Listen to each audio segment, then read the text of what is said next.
Doctor Shafiqur Rahman দামাত বারকাতুহুম তিনি বেশ কিছুদিন যাবত অসুস্থ ছিলেন। আমরা তার জন্য দোয়া করেছি। আল্লাহ পাক রব্বুল আলামিন তাকে সুস্থ করে আবার আমাদের মাঝে ফিরিয়ে নিয়ে এসেছেন। তার মুখ থেকে আমরা সুন্দর সুন্দর দিক নির্দেশনামূলক কথা শুনতে পারবো। আলহামদুলিল্লাহ।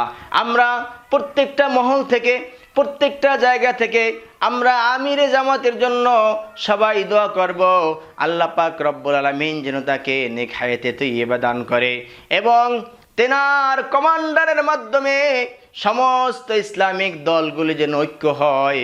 জামাতের আমির ডক্টর শফিকুর রহমান সাহেব তিনি ঐক্য করার জন্য আমরা দেখেছি ইসলামী আন্দোলন বাংলাদেশ এর চেয়ারম্যানের কাছে গিয়েছেন এবং জামাতের আমির তিনি ইসলামিক দলগুলোদেরকে ঐক্য করার জন্য তিনি অনেক চেষ্টা করতেছেন, পরিশ্রম করতেছেন, যাতে করে বাংলার জমিনে ইসলাম কায়েম হয়। সোহরাওয়ার্দী উদ্যানে যখন তিনি ভাষণ দিতেছিলেন, হঠাৎ করে কিন্তু তিনি ভাষণ দেওয়া অবস্থায় পড়ে গেলেন।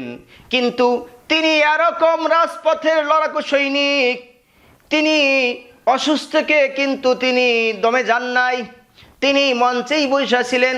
আমরা কি দেখতে পেলাম, পরবর্তীতে তিনি বৈশা এমন সুন্দর কথা বলছেন, এমন সুন্দর ভাষণ দিছেন, যেই ভাষণগুলি শুনে বাংলার মুসলমানদের হৃদয় শীতল হয়ে গেছে, বাংলার মুসলমানের প্রাণ ঠান্ডা হয়ে গেছে।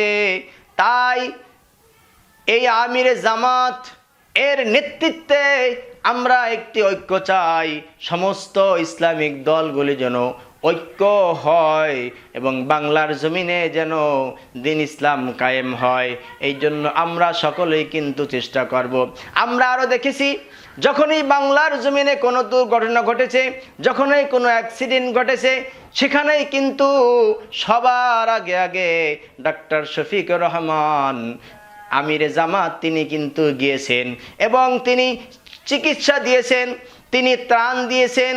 আমরা দেখতে পাই এরকম একজন নির্ভীক লড়াকু সৈনিক, এরকম